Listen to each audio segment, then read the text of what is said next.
नमस्ते, सत श्री अकाल, सलाम, वेलकम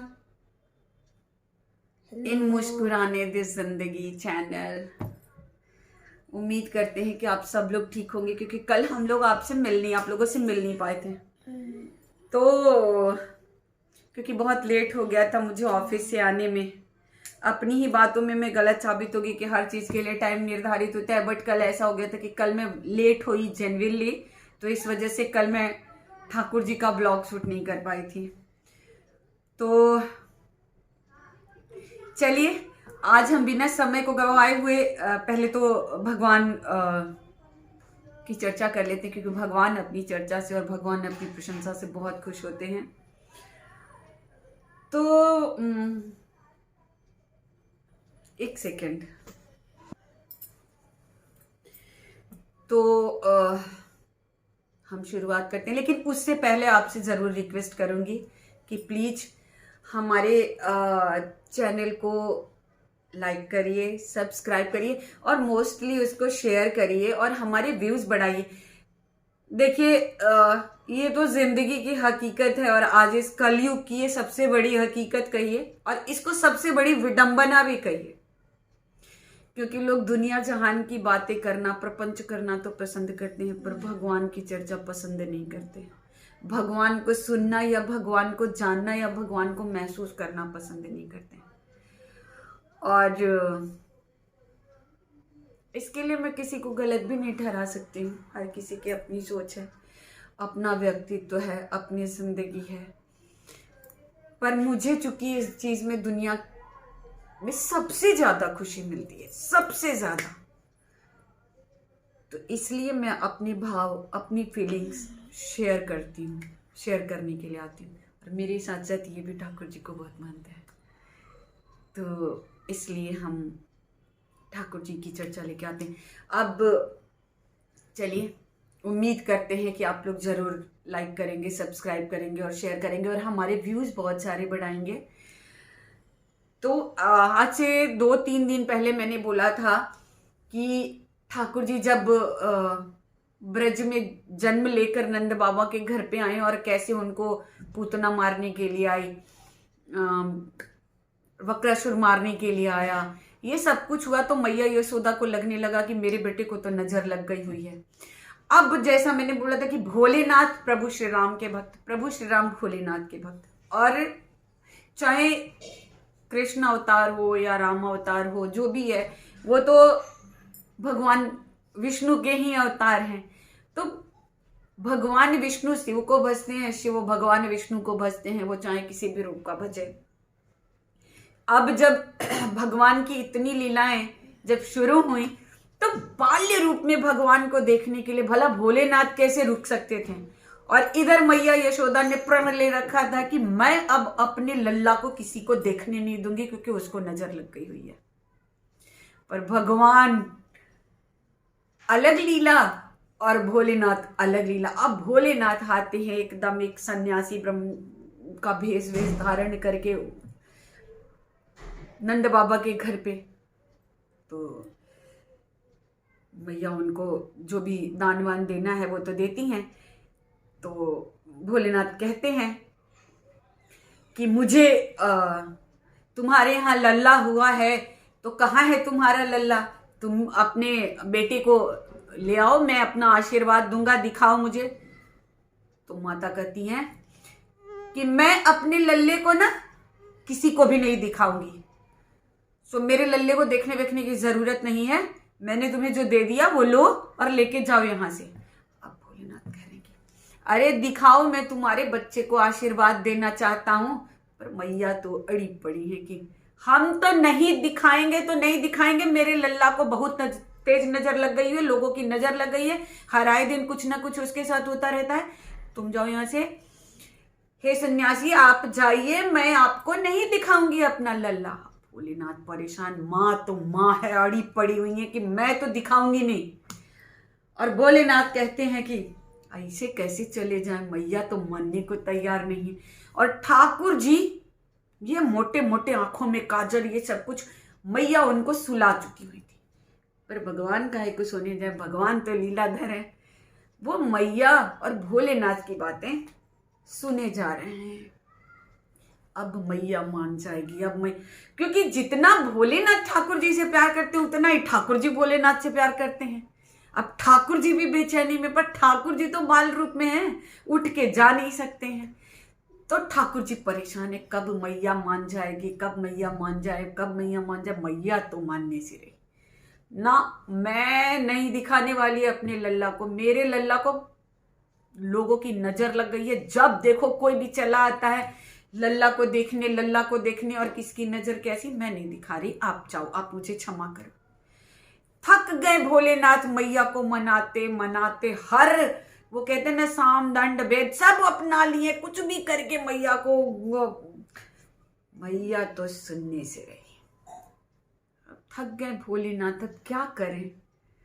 चले पलटी मारे घर से निकलने के लिए। जैसे भोलेनाथ घर से बाहर निकलने को हुए, वैसे ही ठाकुर जी चिल्ला चिल्ला के रोना शुरू कर दिए। ये दे हिचकियों से रोना, काहे को चुप होने जाए, का तो मैया लगी कहने, देखा मैंने कहा था ना कि मेरे लल्ला को नजर लगी हुई है। तो भोलेनाथ कहते हैं कुछ भी।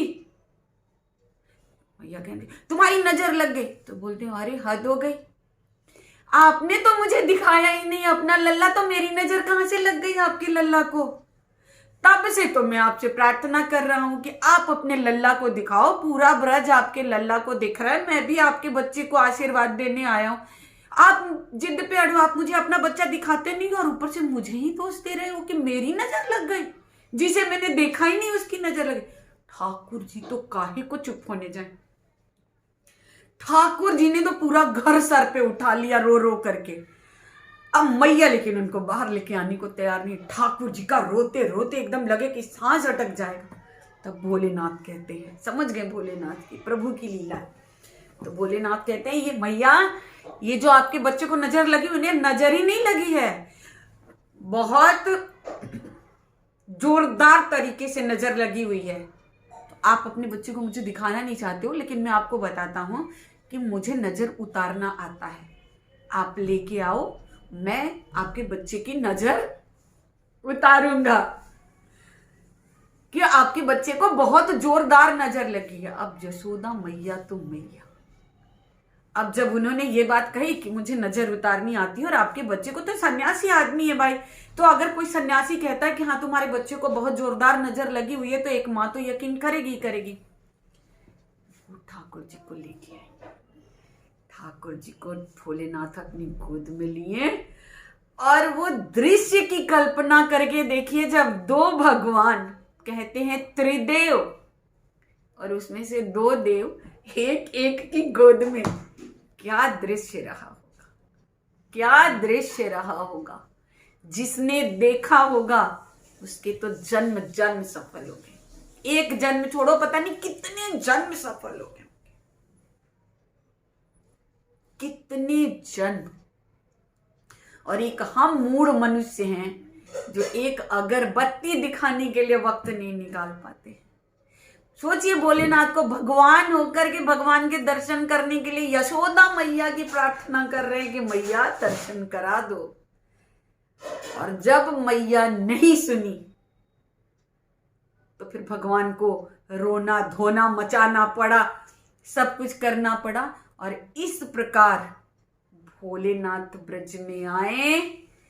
एक ही लाइन सुनाती हूं कि दर्शन को शिव ब्रज में आए। भगवान ने ब्रज में जो लीला करी, क्या रूप था, क्या दृश्य। मैं तो अपने आप को कोसती हूँ, अपने जन्म को कोसती हूँ कि पता नहीं तो उस वक्त मैं थी नहीं थी, क्या ये तो उनको ही पता होगा। पर काश मुझे इतना सौभाग्य मिला होता कि मैं वहां पे होती। तो देखिए, इस प्रकार भोलेनाथ और ठाकुर जी का मिलन होता है। ठाकुर जी बाल्य अवस्था में और भोलेनाथ सन्यासी। भोलेनाथ की खुशी का अंदाजा नहीं लगा सकते और ठाकुर जी की खुशी का अंदाजा नहीं लगा सकते हैं हम आप। क्या खुश हुए दोनों। ठाकुर जी की नजर वजर भोलेनाथ उतार दिए, फिर मैया को खुश होकर के दे दिए, दर्शन हो गए भगवान के। मैया ये लो अपना लल्ला, अब तुम्हारे लल्ले की नजर उतर चुकी हुई है, अब तुम्हारे लल्ले को कोई नजर वजर नहीं लगी हुई है। तो आप भी बार बार सुनिए इस वृतांत को, कल्पना करिए और आनंद लीजिए भगवान का, उस रूप का, उस दर्शन का महसूस करिए। और सच कहती हूँ, अगर हम महसूस करना शुरू करें ना, तो हमें अपने आप में, अपने आसपास के वातावरण में, जब हमारे अंदर वो पॉजिटिविटी जनरेट होने लगती है ना, तो हमें हर चीज उस हिसाब से दिखने लगता है। आसपास कहीं निगेटिविटी ठहरती ही नहीं है, होती ही नहीं है। तेरा तुझको अर्पण क्या लागे मेरा प्रभु, क्या लागे मेरा। तो चलिए, इसी के साथ अब हम आपसे विदा लेते हैं और पुनः आग्रह करेंगे, लाइक करिए, सब्सक्राइब करिए, शेयर करिए और ढेर सारे व्यूज बढ़ाइए।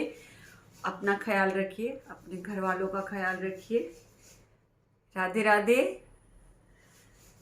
बोलिए माँ की बिहारी लाल की जय। चलो बाय करो, नमस्ते करो और पटेल को ढेर सारी ब्लेसिंग्स दीजिए। Bye bye, take care.